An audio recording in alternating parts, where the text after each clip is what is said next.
আক্রান্ত হতে পারেন, ক্ষতিগ্রস্ত হতে পারেন। আমি আপনাদের আশ্বস্ত করতে চাই, আপনারা দ্বিধাহীন চিত্তে কমিশনকে আপনাদের অভিযোগ জানান। কারো সাধ্য নাই আপনাদের গায়ে আবার হাত দেয়। গুম কমিশনের সদস্যদের কাছে ভুক্তভোগীদের যে বিবরণ আমরা পেয়েছি তা অত্যন্ত মর্মান্তিক।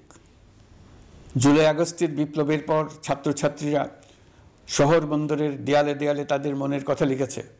তাদেরও আগে যারা গুমের শিকার হয়েছে প্রতিটি গোপন আস্তানার দেয়ালে দেয়ালে তারা লিখে গেছেন তাদের কষ্টের মর্মস্পর্শী বিবরণ। তাদের এইসব কষ্টের কথা শুনে আমাদের হৃদয় কেঁপে উঠেছে। এসবের সঙ্গে জড়িতদের আমরা বিচারের কাঠগড়ায় দাঁড় করাবই। অভিযুক্ত যত শক্তিশালীই হোক, যে বাহিনীরই হোক, তাকে ছাড় দেওয়ার কোনো সুযোগ নেই। কেবল দেশে নয়, গুম, খুন ও জুলাই আগস্ট গণহত্যার সাথে জড়িতদের আমরা আন্তর্জাতিক আদালতেও বিচারের উদ্যোগ নিয়েছি।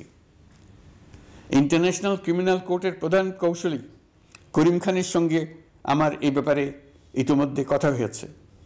আইনশৃঙ্খলা রক্ষাকারী বাহিনীগুলোর কোনো সদস্য কিংবা অন্য কেউ যাতে হত্যা, গুমসহ এই ধরনের কোনো অপরাধে জড়িয়ে পড়তে না পারে, এই জন্য আমরা গুম বিরোধী আন্তর্জাতিক সনদে স্বাক্ষর করেছি। আপনারা দেখেছেন জাতিসংঘের আন্তর্জাতিক মানবাধিকার বিষয়ক হাই কমিশনার ফলকার তুর্ক সম্প্রতি বাংলাদেশ সফর করেছেন। জাতিসংঘ জুলাই আগস্ট হত্যাকাণ্ডের তদন্তে আমাদের সহযোগিতার হাত বাড়িয়ে দিয়েছেন।